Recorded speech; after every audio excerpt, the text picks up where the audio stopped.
What's up, everybody? This is Sean from Morning Lifter. Thanks for joining me today. I've got a very special guest who has seemed to have done it all. An author, a bodybuilder, a natural bodybuilder at that, has won over 250 competitions. I can't memorize this all because I have to look at this. There's just so much that I have to cover. Mr. Natural Universe, Mr. Natural Olympia, Mr. Natural World, 7 times each. Each. You've written at least one book. You're Yes. a pastor. Mm-hmm. I mean, you've done it all, man. It seems like, I mean, you're not like a superhero in disguise or anything. You're like on a part-time basis or anything, right? I mean, Well, I was wondering the same thing about you, man. we can't let anybody know, right? So this is, I haven't formally actually introduced you. This is Ron Williams, who has done so many amazing things within the fitness community, not just the fitness community, but the faith community as well. And that's something, if we have time, I want to get into. And also inventor of the Iron Chest Master, which I want to pick your brain about that as well. So Ron, thanks for coming on the show, man. I really appreciate it. Well, thanks, buddy. You know what? I'm really excited to be with you today, and I appreciate what you do also, man. I mean, it's a real blessing to get that message out there so that people can see what we do, man, and we can bless a lot of lives. Yeah. So I want to start with you make it very clear that you're a natural bodybuilder, and obviously having the genetic gifts that you have, I'm sure probably makes it maybe a little bit easier. However, you've mentioned in several articles too, that as you were growing up and you started to get into fitness, you had the opportunity to go down that route and you chose not to. Tell me, like, what was the kicker for you that made you decide that natural's the way to go for me? I've got the opportunity to kind of make things a little easier, but I'm not going to go that route. What was the decision point for you on that? Well, there were two things that kept me away from the steroids. One is, I wanted to win so bad. I could have easily went that route. But one was absolute fear. And number two was after I found out that a lot of the people that I was competing against was taking some of the drugs, it made me feel better about me to be able to compete against them and beat them at their own game.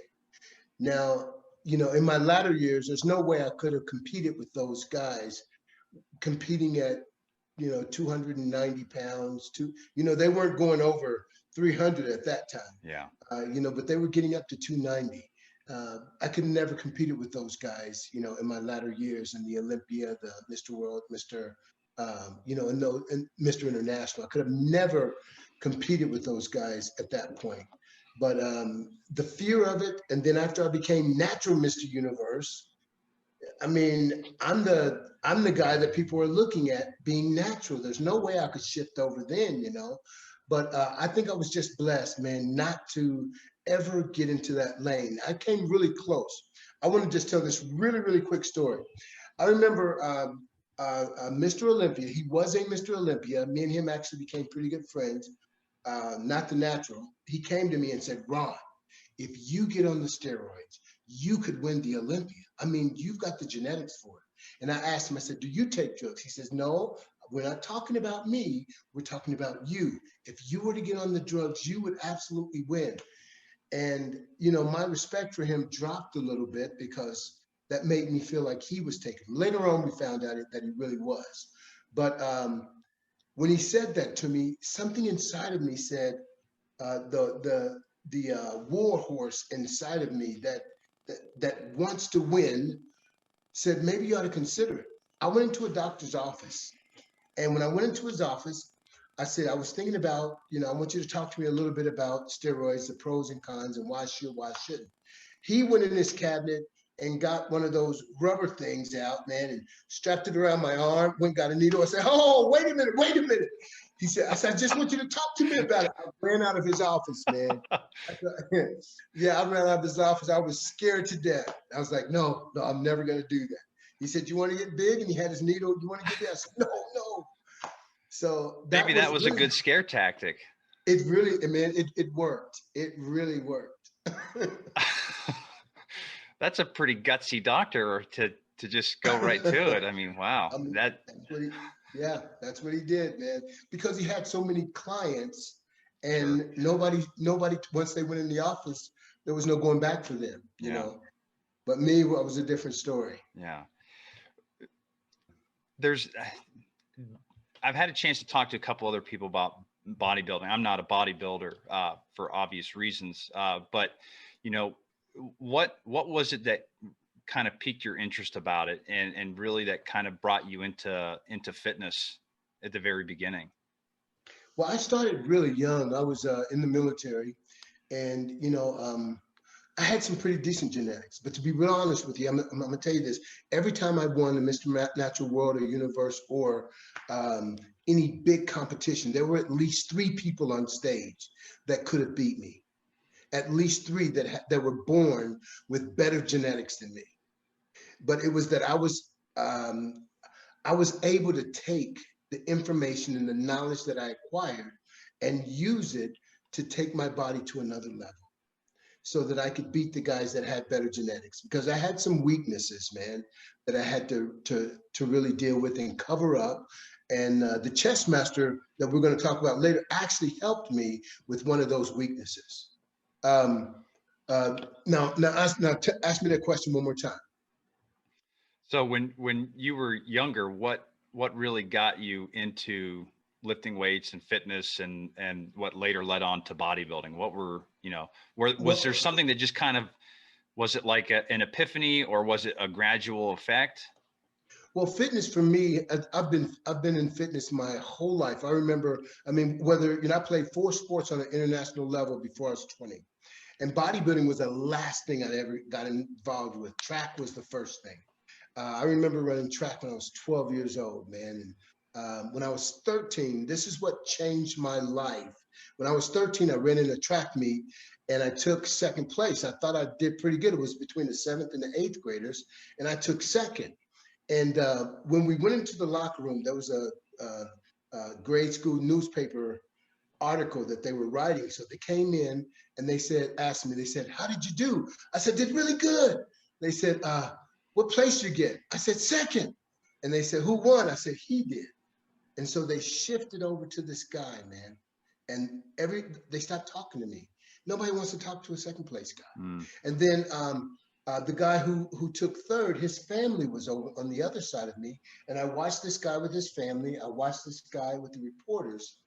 And I could never be the guy with the family. See, I was given away at 3 years old and just dropped off at the babysitters. They just never came back to get me. Mm. So I could never be this guy with the family, and I could, but I could be this guy who won. So that led me to believe that the world loves a winner. I've got to be that guy. So winning became my family, man. When I stood on stage and won, everybody cheered for me and they loved me. So that drove me. I believe that your real top elite athletes. They're driven by pain or passion. It's Mm. not willpower. It's pain or passion. Willpower is ignited by logic, but pain or passion surpasses logic, man. After I won a contest, I didn't go celebrate. I went and trained. They would go out get beer and pizza, Sean, and I would be in the gym. That's passion right there. Yeah, Boy. and it was driven by pain, man. I just couldn't lose. Losing to me meant I was second rate. I was not a good person, and I was a failure. That's the way I felt. If I ever took second, I'm a failure, and I couldn't be that guy. I wanted to prove to myself and the world that I'm better than that. Did that wear on you over time? Yes, sir. It was the most miserable life because every time I won, I couldn't enjoy it because I had to get ready for the next competition. Mm. The world is after me, man, and they're going to try to prove that I'm not number one, that I'm not that guy. So that pain drove me. I couldn't lose, man. So as that continued on, right, and you were winning competitions, and I already I've already read about it, but I'm curious to see what you have to say about it. But there, you mentioned in a couple of articles, especially as you were getting more and more successful, that you kind of hit a breaking point, and that you kind of mentioned that there was something missing in your life. Can you talk a little bit about that? Yes, I was 28 years old when this happened. I won the Mr. Universe for the first time, and I thought if I win the Mr. Universe, after I won Mr. Nuremberg, I won 13 competitions in a year in Germany, and uh, I thought at that point, if I could just win Mr. Universe, that's going to be the pinnacle, and I'm going to prove to myself in the world that I am the best. And man, that left me when I won it the first time. It left me so empty. I mean, I was suicidal the night I won the competition because I realized winning that title was not going to bring me the happiness and the joy that I thought it would. Mm. Yeah, yeah. What made you decide? Because I've read about that too, the suicidal thoughts. What brought you out of that? Well, I started to, it was the suicidal thoughts were one thing, but um, I was almost killed. And see, I didn't mind dying.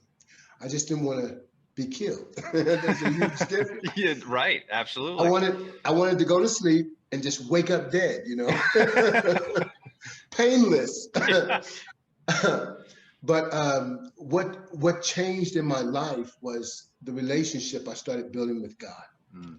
That changed me, and my competition went from pain to passion. I wanted to represent Him now, and that's when I started reaching my peak, and I started surpassing all the things that I could do before because my motive was different. Right. And yeah, it was a real passion, and man, yeah. So I really started living at 28 years old. I mean, I could Wow. look at flowers and like, wow, that how did that even happen? I look at the mountains and they just look all of a sudden incredible, man. I mean, and it's like it was a whole new world for me, and I So could like you enjoy it. were, in a way, you were actually living, like living life, Well, not just being not just being a participant. You were actually experiencing life.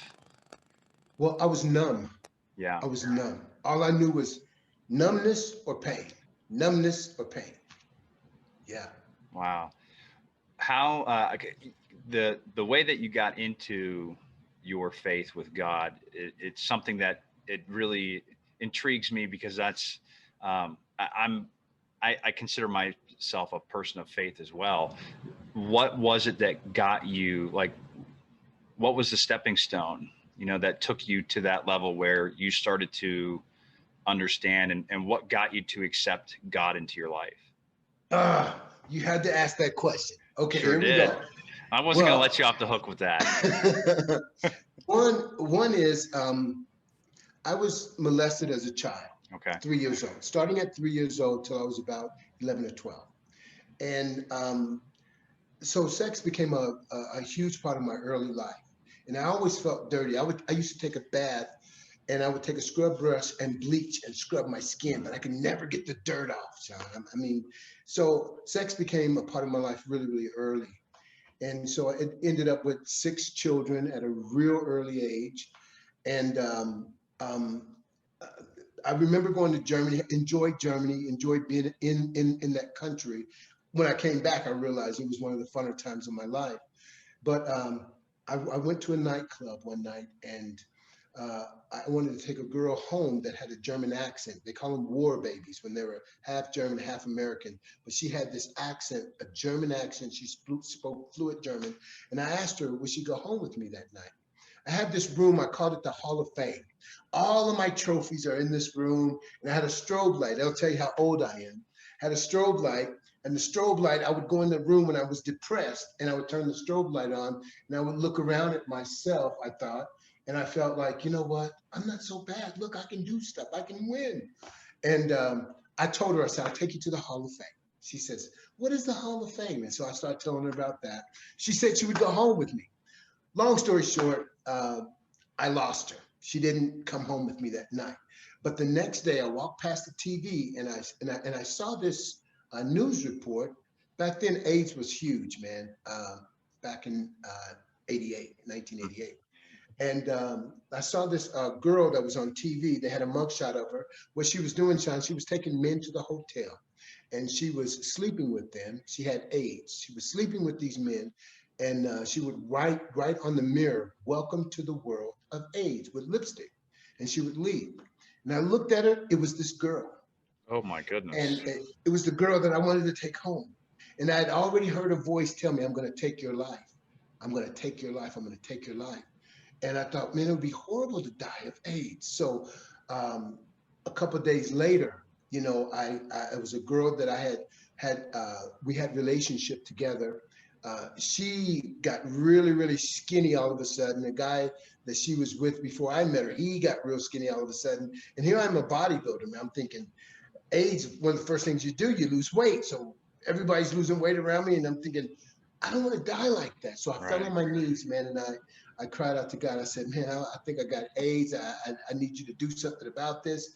And I cried out to God. And when I did that for the first time, I heard the voice of God. See, I hated God, man. I knew there was a God, but I hated him because why was I given away? Why did my parents not love me? Why did I get molested as a child? Why did all these negative things happen to me? And if there's really a God, why didn't you do something about it? Well, I know you're real, so you must not like me.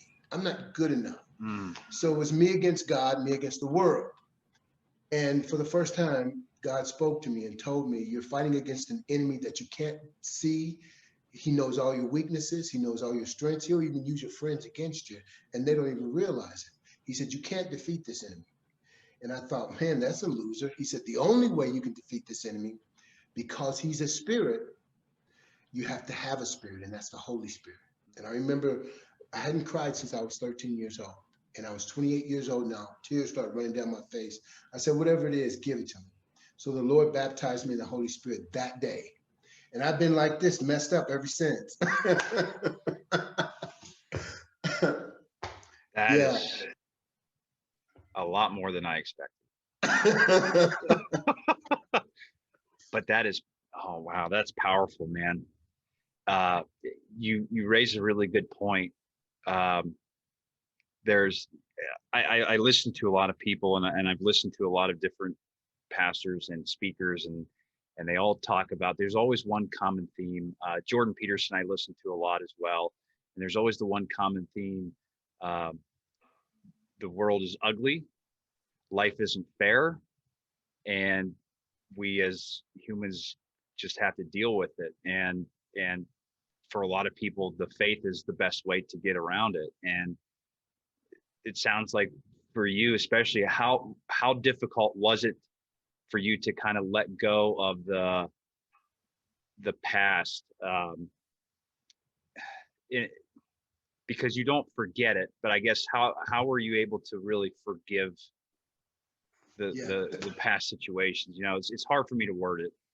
That's a real key right there, the forgiveness, because as long as you hold on to the unforgiveness and the pain, if you hold on to the unforgiveness, see, I call it a soul wound. And there's something about wounds that's actually really, really good. And there's something about wounds that's horrible. See, as long as it's a wound and it's not a scar, that wound can fester and it can open up again. But once it turns to a scar, there's a blessing in having a scar, because the scar leaves an experience. The scar you can use as wisdom and knowledge, and you can help other people with a scar doesn't hurt anymore. It only shows that it was, you know, something took place. But when it's a wound, it's still open, and you're able to fester, and it still creates pain in your life. I have a lot of scars, man. If you could see me spiritually, I would be so scarred. But with the scar, it brings wisdom. It brings, you know, it helps you to be more compassionate towards other people that may be going through something. I'm much, much less judgmental than the average person because I've been through so much, man. But I forgave. That was a real key. Some of those people had to face directly, face to face, and tell them and ask them, why did you hurt me this way? But you know what? I forgive you and I love you. I'm actually releasing myself from that pain. As long as I hold on to the unforgiveness, even when they die, they're still alive inside of me. They will affect every relationship that I have, with other people. And it will make me more unforgiving and prone to be unforgiving towards other people. But I'm so free now, man. I love everybody. That's I mean, that's really just outstanding. I mean, it's truly wonderful to see, and it's hard, I think, for people to come to that realization sometimes, where it's, I wrestle with the question sometimes on, you know, are are people born good or not? Because if you think about it, like raising kids, like you always got to tell them what not to do. Like they'll be bad. You don't have to tell them to lie. Like you don't have to teach them to lie. You don't have to teach them to be bad. You always got to Or teach them, selfish. how to behave. And it's, so I wrestle with that question. And it's like what you had said earlier, it's the internal demons that we have to fight on such a consistent and daily basis. Um, it takes a lot more effort to be good than it does to be bad, I feel. You're so right. And one of the scriptures in the Bible says, train up a child in the way that he should go, and when he's Yes. older, he shall not depart. That's It in never Proverbs, said, isn't it? yeah, you're absolutely right. But the thing is, we'll do wrong on our own. We have to be trained to do the right thing. So it's in our nature to be selfish. It's in a kid, when they get old enough to talk, the first thing they say is mine, mine, mine. So we have to teach them how to share. Yeah. So it's part of our human nature, but we have to train, especially that next generation that's coming up, to do the right thing. Otherwise, we'll find the wrong thing easily. Yeah. Yeah. It is. It's something that I see as a very prevalent thing right now. And it's difficult, but the, how do you think, like, do you think faith in general is declining? I think we teach it. We teach it less and less, and people are more open, and we're so free anymore. And sometimes I think parents don't realize the responsibility that they have as a parent, and they say, I'm going to let my child choose. Well, if you let a child choose, I mean, just the children are given to us as a responsibility, and we have to train them. Because if you let them choose, they'll have ice cream for dinner, because that's what tastes good. Yeah. So we have to train them and say, no, you have to have your vegetables and your protein, and you need some essential fatty acids in there. If you get ice cream tonight, it's going to be later, but you can't have it right now. So we have to teach them, because they'll take the path of least resistance. They'll do what's easy for them. So we have to train them, and not some things we don't allow them to choose. There's no choice here. This is what you do. And that's the way. And I'm old school. I'm real old school, that you honor your parents. You're respectful to older people. I don't care if they're your parents or not. So I'm really old school that way. Yeah, that's something you don't see too much anymore. It seems like, um, it, I 100% agree with you. And it's something that, well, I mean, especially like, look at the climate with things right now. Mm, With all the political unrest, people seem really unsure about who to trust, where to turn. And I go back to my faith as because yes. I keep trying to tell myself, well, number one, nothing stays the same. So the only thing that always changes is change, because change never changes. So it's the only thing that's consistent in life. But like when you are at your most uncertain, there's only one place to really turn. And I feel like that's your faith, and the faith in God. Do you think that there's a difference between religion and faith? Yes, I do. I think there's a huge difference in religion and faith, because you can make anything a religion, man. You can make working out a religion if you That's want to. true. Yeah. So there's a huge difference. And we actually did a series on faith. And faith is actually, like if you move to Russia, you're going to be expected to learn the language in order for you to get along in that country and to prosper and to build. Well, when you become a Christian, Faith is the language of the Christian, man. Mm. So, and you've got to be able to speak heaven. And that's what faith is all about. You speak different. Life and death is in the power of the tongue. So what you speak carries a lot of weight as a true Christian. And by the way, Jesus never called us Christians. He called us disciples. Yeah. You can define Christianity any way you want to. Well, I'm a Christian because I need forgiveness. But that's not really what that word means. But a disciple is a well-disciplined follower of whoever headed up whatever you're following. So if you're a disciple of Bruce Lee, then you're a well-disciplined follower of what he teaches. So we're well-disciplined followers of what Jesus taught. He said, if you'll be my disciple. He didn't say if you'll be my Christian. Yeah. Yeah, And he always left it up to the individual. He never that's forced right. anybody. Because Absolutely, there's man. just that was always the key. So that's uh, it is. It's something that it just seems like there's a lot of people that have either forgotten it or just question it to the point where, like I have a couple of friends who are like, well, I look at more science-based stuff and, I need evidence. And I think to myself, sometimes it's sometimes the evidence just isn't there and you just have to have the faith that it's going to work out the way it should. Yeah. Well, with that being said, man, it's I didn't know you were going to take me to church today, man. Yeah. Thank you for that. But yeah, it really is. That's what keeps us stable, man. And the thing about faith, in Hebrews, it tells us faith is the substance of things that are hoped for, but Yeah. the evidence of things that are not seen. Yeah. So faith, you have the evidence or the title deed or the receipt for whatever it is that has been purchased. And he's already purchased it 2,000 years ago. We just got to bring the unseen into the visible. So we believe it before we see it because we have the receipt for it. We have the title deed. I've got a mansion over in London. I have the title deed for it. I can't see it, but the title deed says it exists. I don't get to see it until I get to London. Right. That's a good perspective. I like that. Yeah. So once your faith really comes into play, you talked about how things got a lot easier for you, especially through training. Um, how much longer were you able to go and continue to train after that point? Because you had mentioned you had just won, it was the Mr. Universe, right? So, but that was your first, right? So you continued to win. When was it time for you to kind of realize that you needed to move on? Well, I still continue to compete, man, just in a different arena. I Okay. competed up until 2008, and that's when I was inducted into the Natural Bodybuilders Hall of Fame. 2008 was my last win, and I retired and I moved on to becoming a pastor. But I retired 3 times in my career.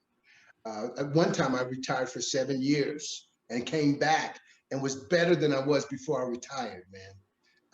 I was told to come back. I didn't want to come back. I was pastoring a church, and I remember hearing God's voice said, "I want you to go back and compete." I was like, I don't want to go back. I mean, you told me to quit. I went on a 40-day fast, lost over 51 pounds, and I don't want to compete anymore. I mean, I like this. So I'm standing in the pulpit, Sean, and I'm standing there, and I hear him say, "Compete." All of a sudden, I start laughing. The congregation started laughing. I laughed harder because they didn't know what I was laughing at. If they saw what I was laughing at, they would have really fell out on the floor. But I saw myself up there preaching with those little posing trunks on and, preaching and really giving them the word. And I started laughing at it. Then they started laughing. I was like, if you only knew what I was laughing at. Yeah. And so right after that, I came back, but I said to God, I said, I don't want to go back and be like Michael Jordan. He came back, he was still really good, but he didn't have that edge that he had before. I wanted to come back and be better. I said, if I'm going to go back, I got to be the best. So that's when I started developing things that I couldn't find. If I couldn't find the arginine that I needed, if I couldn't find the protein supplement that I needed, that had all of the elements that was required. I don't care how expensive they were. I just wanted the best. So we started developing products. We started developing fitness products. We started developing nutritional products. And that's when I wrote the book, Faith and Fat Loss, that tells my story and how to overcome some of those hurts and pains to thrust you forward. But my whole inside changed, man, where I was competing not for myself. And the Lord told me that, as a pastor, He didn't want me to be like other pastors that wore a tie and a suit, but because there's some people that you can't reach with a Yeah. tie and a suit. And bodybuilding is a very arrogant, prideful world where you're looking in the mirror at you, you're looking at you and how can I be better? Hey, look at me. And now I don't feel that way anymore.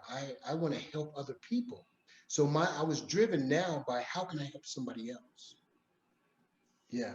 That's really cool. How do I want to word this? How were you able to affect the people around you when you came back in a different way than the first time? Oh, crazy, man. I mean, if you've seen in my competitions, you'll see the music that I'm posing to. People would say, man, that was a spiritual experience. I mean, me and the movie, you got to go on my YouTube channel and look at Mr. Universe posing competition. That's on my YouTube channel. But I'm posing to music that's saying the words that I want to say in every beat. I mean, me and the music became one. And I was able to sit down with those bodybuilders. They said, man, what are your secrets? I was able to sit down with them, talk to them.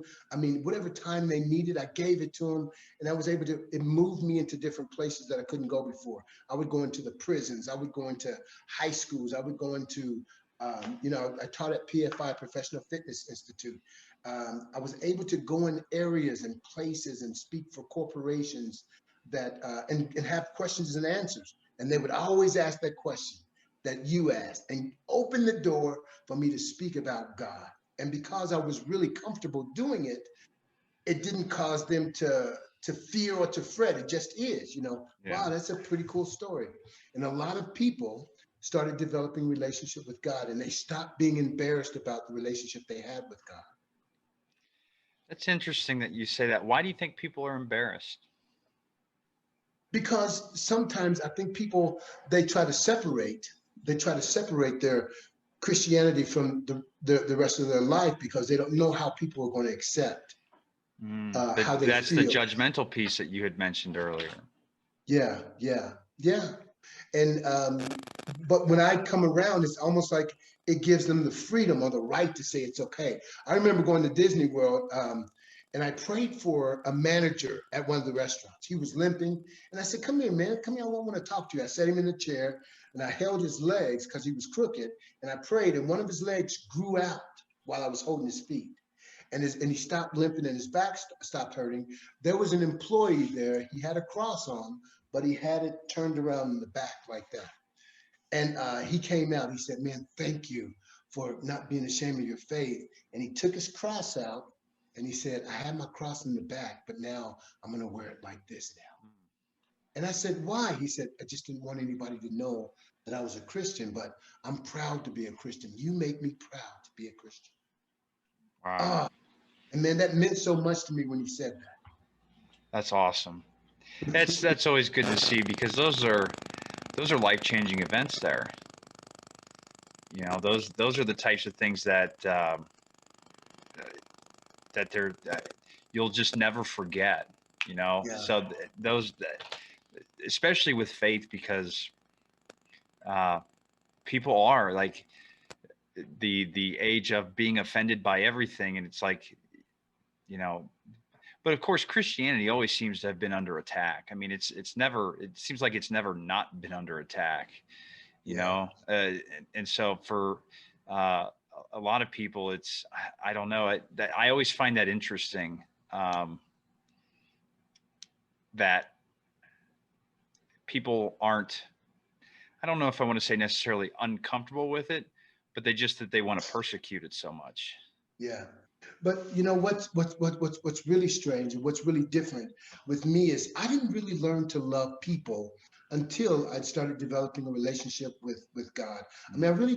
I really didn't like people. I didn't like being around people that much. And I didn't like being alone with myself. So I was in a real straight. Because people, when you let people get close to you, they hurt you. But in Yeah. sports and rock climbing with animals, they do what their nature says. If you're climbing a rock and you fall on that rock and it cuts you, you don't get mad at the rock. It didn't do anything outside of its nature. But people, they have ulterior motives a lot of times. I love you. What do you want from me? It's just hard to judge. So I kept people at a distance. But all of a sudden, I developed this relationship with God. And it's weird because now I love everybody and I give everybody the benefit of the doubt. And um, when I give them the benefit of the doubt and they prove me wrong, I realize that there's something inside that's driving them to do what they do. If you stop at a light and somebody curses that person out, there's something inside that's hurting. And they're letting us feel a little bit of the pain that they have inside. It's Yeah. only a small portion. Yeah. So I've learned to love people. And there are a lot of people that are prejudiced, man. But I guarantee you, you sit in the room with me for 20 minutes. You may be prejudiced, but you're going to like me. Well, I mean, it's evident, man. I mean, you're just from the first 5 minutes when we started this. I mean, it was evident of the high energy and the passion. I mean, that is just that it's bursting from you, and so it's very very evident that because I'm a person of, you know, I'm less on talk and more on action, and it's so it's very evident to see the way in which you act. Um, that you also do the things that you say that you're going to do, you know, like that's for me, that's a real big thing, because it's anybody can talk all day, but until you actually start to show what you're going to do, like that's one of the things I find to be really interesting about people, where if you just stand back and watch what they do, then they'll tell you what they're up to, you know, and they'll kind of let you know, and so you don't really have to talk to them.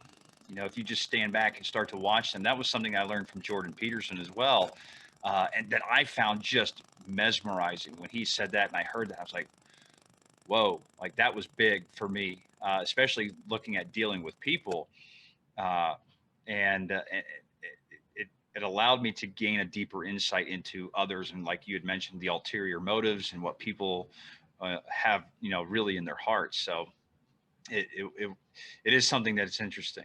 Um, I know we got a little bit of time left, but I wanted to make sure I hit on the Iron Chess Master. That thing is no joke, man. Uh, that and it's so simple. So kind of break down for me how and when, like, was it like you just woke up in the middle of the night and had the idea for it, or how did it come across? Close. I mean, you're really, really close. And the thing about it, it is so simple. Before we got the patent, I thought somebody else had to have come up with this idea. I mean, let's patent search this to make sure that it's not out there.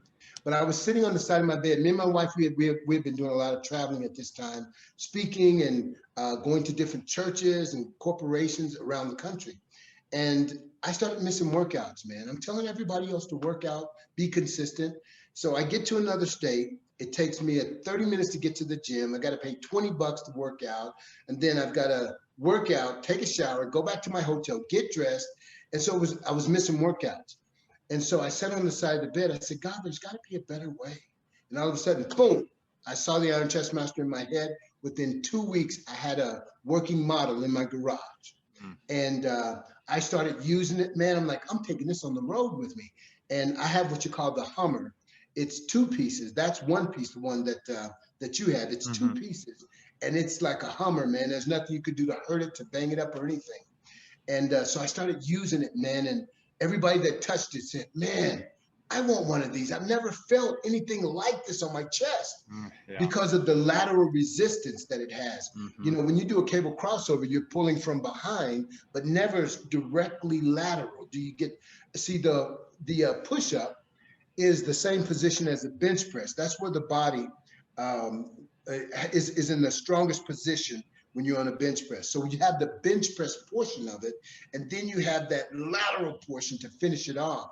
And most people don't realize that when you work your chest, it's not the arm movement that works the chest, it's the rotation of that shoulder that contracts and stretches the chest. And when you do a bench press, you're limited and you can't completely contract. You know, you can't get a peak contraction. Right. So when we developed that, man, we found ourselves over in China looking for a manufacturer. And we're still trying to get this patent through, man. That patent cost $70,000. They told me it would cost 10, but they rejected it. And then we sent it back in again. They rejected it again. So now it's on the market, but we don't have a patent yet. So 2 more months, and I actually flew to DC to the patent office to explain to them exactly how this works. And there's nothing like it out there. And so they finally gave us the patent, man, after $70,000 in 2 years. Jeez. Yeah. Government, man. Wow. I was just Yeah, and it's been a real blessing. I mean, that's what I invent equipment. I have equipment like in my gym that I've invented that it's only good for me. It's not even marketable. It works, but the size of it, you can't ship it. It would be too much to ship. There's something that's not marketable about it, but the Iron Chest Master and these 2 new pieces that I'm coming up with are marketable. I've got 2 working models, man, that they're marketable. And I'm gonna let you be one of the first ones to try it. Okay, I appreciate that. Yeah, it's something that the more I use it, I've been using it as a finisher right now, and I tell you what, it just blows me up. It's just been incredible, and the one thing that I really like about it is it's so simple. Like the simplistic nature of it makes it really easy to use. And I like the different band tension points, the extra band. I mean, there's a lot of really good things about that product, that especially for people who, like, I find that thing to be the most beneficial for people who they're just starting out. They have no real equipment. They're on the road like you were. You know, it's something that, and it's light. I mean, I think it's like 5 pounds, something like that, if that. Close. You know, how did COVID change that for you? Oh man, we couldn't keep it in, man. I mean, we could, you know, because of COVID, it took our business to a whole nother level. It's like, you know, you said something earlier. You said that, you know, life is not fair and God is not fair. And I'm glad he's not fair, because if he was fair, I'd be in trouble. He's just. He's a just God. He's not a fair God, because if he was fair, I would get what I deserve. And I don't want what I deserve, man. You know, because I've done some things that, in order to pay back what I've done, I mean, I don't want the outcome of that. Yeah. But he's just, and the Bible says he has thoughts for me and he has plans for me, and they are good and not evil, that he has an expected end for me. And he thinks about me. He said I'm written on the palm of his hand. It's like when you have a kid, you're always bragging on your kid. Hey, have you seen my little girl? Isn't she cute? So I can picture God with me on the palm of his hand, showing people, hey, this is my son right here. Yeah. I want to make sure I give him something good to say about me. Yeah. But yeah, that Iron Chest Master, I'm gonna tell you, I developed what you call an Iron Chest Max. It's not the Chest Master, Chest Max. Now, I'm gonna see if you can see it here. Yeah, that's it right there. Yeah. It has weight stack. It has 2 weight stacks on it. Oh. And that's for the huge bodybuilders and the huge football players. It has weight stacks and the resistance bands. And man, I'm telling you, see, when we took it to a convention, the football players, they didn't want to use the Iron Chest Max because it was an ego thing. When they got on it, they pushed. And they was like, man, this little machine makes me feel like this, because we have I don't know if we sent you the bands that go around your back. The extra black bands? Well, it goes around your back and it straps to your hands. Yes. And Yeah. So that increases the push-up portion of it. And then you squeeze it in. When they were doing that, they were doing 12 reps. like this, man. And it was like this little machine, they want something big that they said, this is worthy of me. Yeah. So they didn't like the little one. So I built one that they would love. I said, that doesn't work? Okay, got something for you, buddy. That's incredible, man. That's incredible. What has, now was the Iron Chest Master the first piece of equipment that you built? No, man, they've got some equipment out there that I built 20 years ago. Okay. Like the resistance bands that have the board that you stand on the board and you attach the resistance bands to that board. You do squats about 30 different exercises on that board. I have a board like that I made 20 years ago that's in my closet, man. But it just has a little more to it where you can actually attach the bands to your waist so you don't have the resistance on your shoulders. And there's a handlebars in the front so you can do your squats without the weight on your back. Take all the pressure off the back. Okay. So I have equipment that I've designed that's specifically for me. Here's another piece that I designed. Let me see it right there. It looks like you see two Iron Chest Masters. Yes. Yeah, that piece of equipment, it's killer, man. It is killer. That will give you the abs that you've never seen before. I mean, it is amazing. Well, that's probably something that I need. I don't know, man. I've seen some of your videos. You look pretty good. Oh, dude, let me tell you, it's editing and good lighting. I'm a former offensive lineman, man. I'm a fat kid at heart, and that's where I struggle the most. Wow. Yeah. Yeah. So for me, when I left football, I went from 320 to 230 in 7 months. So I dropped a ton of weight real fast. Of course, it got to the point where people were saying like, "Are you okay? You look sick." So over the course of, the next, what's it been, 10 years, 10, 11 years, I've been able to really regain my strength, but it's never been, I've never been a bodybuilder or a power lifter, anything like that. I just enjoy the older I've gotten, and especially after football, I didn't appreciate lifting when I was playing. It was more of a necessary evil. I enjoyed, I enjoyed squatting. I hit a 680 squat at my peak when I was in college. And I hit a 370 bench with a torn labrum my senior year. So there was I've got my share of injuries that kind of keep me sidelined in a way. Like I can't bench press without a slingshot anymore. But I still like to bench press. And that was one of the things I wasn't sure how the chest master was going to handle my shoulder, because I'm always to the point where if I'm pressing, it's my right shoulder is the problem, it'll die and I'll just keep pressing this way, so I'm always a little bit behind, because it cannot handle the pressure anymore. But I've been pleasantly surprised, man. It's been a very nice piece to have. So it's, something with that is that the Iron Chest Master was designed around an arc movement. And we use a bird for an example.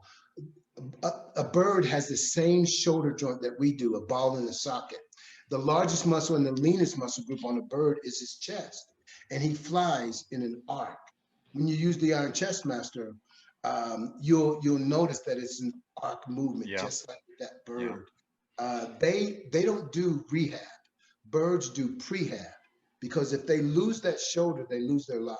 They can't fly. They can't protect themselves. So they have to prehab the shoulder, build the muscle around it, and protect that joint so that they can continue life.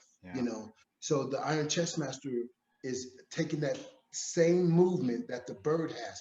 When the bird comes against the wind, that's the lateral resistance. We use the resistance bands to create that lateral resistance. Yeah, I remember seeing one of your videos, and you talked about that, and that, to me, that made a whole lot of sense, and it is something that the more that I've used, the better I felt, actually. So it's like you had said too, for me, it's almost a good rehabilitation, prehabilitation. There's a lot of uses that I've been able to find for it. So it is something that I think, I'm sure by now you've gotten your $70,000 worth of the patent out of it. Yeah, that was 7 years ago, and I'm telling you, man, that thing, it's like my baby. Sure. And when people say, "I use the Iron Chest Master and I love it," I'm like, yes. Yeah. You know, I just love people. I just love the eyes when they use it, and after they get up, they're like, "I had no idea." I mean, it just makes me really proud, man, to see people use it. When I got it, I had my wife and my father-in-law try it, and they both got up and they went, "Ooh." They knew that it was something a little bit different, and Yeah. it's been a good piece, man. I would definitely recommend it to people, and it's something that it's not super expensive, and the best thing about it is you can take it, I mean, literally anywhere, you know. So there's so many cool things, and that's what's so neat about the fitness industry is that I, I mean, it's constantly changing, and people are coming up with new ideas and new machines every day and all the time. That's the truth. That is so true, man. So true. But what I found is the real simple things that make the biggest difference. Yeah. You know, and there's some simple things that that this in this era that people are coming out with. The things that are more complicated, it's a little harder to. I mean, it's a little easier to get it wrong because the person that developed it, they have a thought in mind that it's sometimes hard to transfer that thought to the person who's using it, the end user. So yeah, but the real simple, I mean, some things you can't go wrong with, like a bicep curl. It's hard to do it wrong. A squat, Yeah. a squat, you could probably get that wrong, but a bicep curl is real hard to get it wrong. Yeah. You have to really try hard to do that. Yeah. Yeah. What would you say? We got a couple minutes left here. What would you say? You know, what was the vision behind the product? You know, was it difficult at first to get it pushed out there? Did you have to convince people to try it, or did it just take on a life of its own?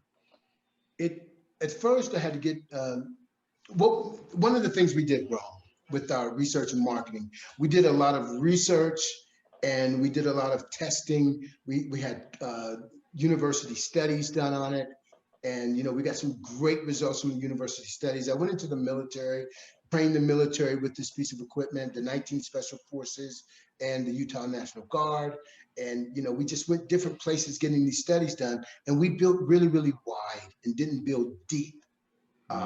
And so it cost us a lot of money. We got all of the data that we needed to get it out there. So we spent a lot of money and we weren't making a lot of money in the beginning.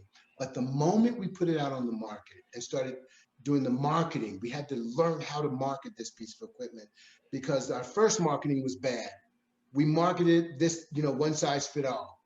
So the small girls saw a big bodybuilder using it saying, I don't want to use that. Right. I'm intimidated. And the bodybuilder saw this little girl using it that couldn't work. So we had to market it in its own particular niche. If we marketed to women, we had to let a woman be the one who's using it and show and take the resistance off of it so that she could actually do it. And she was most likely doing it on her knees. Some could do it on their toes. But when we marketed to the bodybuilder, we put the heavier resistance bands on it and specifically marketed it to the bodybuilder. So the marketing, we did an infomercial, $475,000.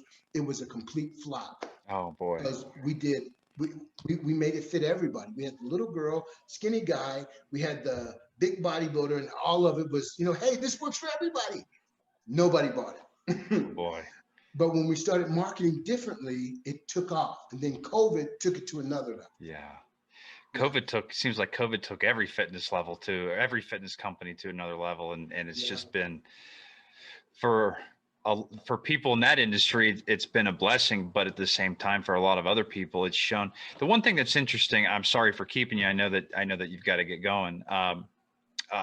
It shows you how important fitness really is. Yeah. So, and like we talked about earlier, for some people, it is their religion. Yeah. But when I'm working out, I mean, it's a spiritual time for me that I connect with God, and it gives me ideas because the physical body and the spiritual body, they're linked, man. Yeah. I mean, they really are linked.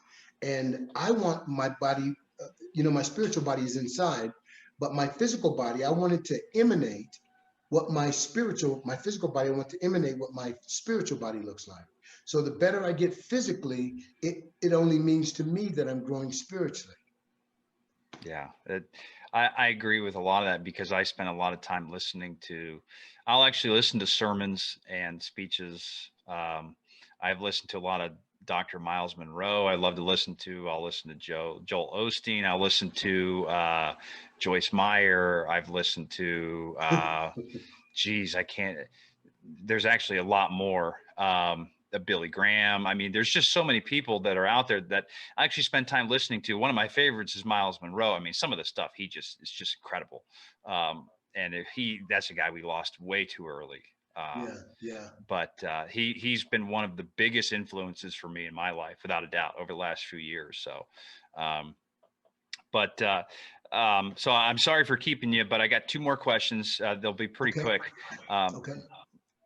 Since my podcast is all about strength and leadership, which is something that we have definitely discussed today, give me your best either phrase or definition on what strength is to you.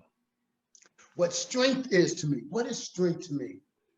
Strength to me is realizing my weaknesses and realizing my weaknesses, because if there is a war and you have an enemy, they're going to find your weaknesses. You're only as strong as your weakest link. Enemies should never attack your strengths because it only makes you stronger. They should attack your weaknesses. So we need to work on our weaknesses so that we have a balance. That's what I think is a true measure of strength, is recognizing and developing those weaknesses, because we can look at ourselves and we can tell you all about the good things about us, but what about those things that we have in the dark that are not so good? Those are the things that really need to be worked on. We need to pad those things and build those things up. Yeah. So I think just off the cuff, that's what I would say. That's awesome. The one thing that I always like to tell people is you just don't know the demons that they're battling. And like those internal demons that we battle, man, those are, in a lot of ways, those are the weaknesses. One of the things that always comes to mind is that picture of Robin Williams. There's a picture of him smiling, and the caption says, "This is what depression looks like."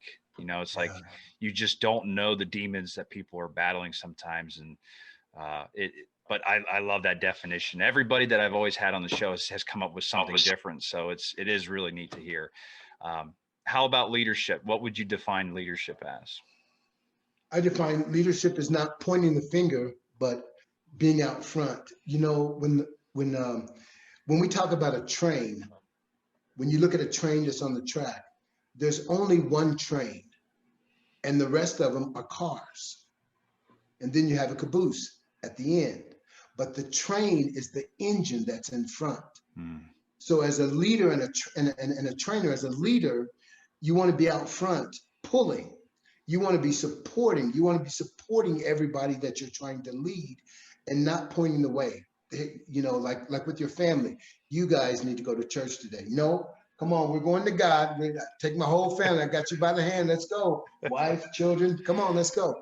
So I think a true leader is one who does it, not just talk about it. Yeah. He leads and he shows the example of what is supposed to be done.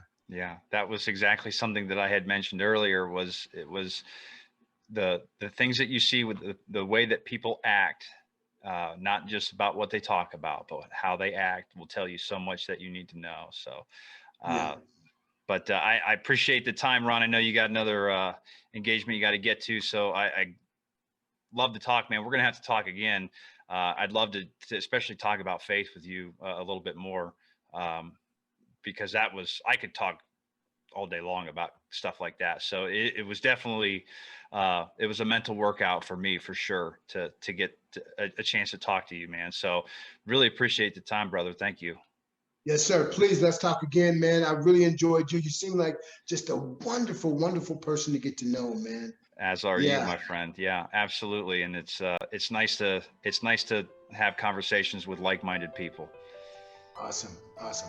Okay, buddy. God bless you, and we'll talk again soon, hopefully. You got it, my friend. I appreciate it. Okay. Bye-bye. You're on. All right.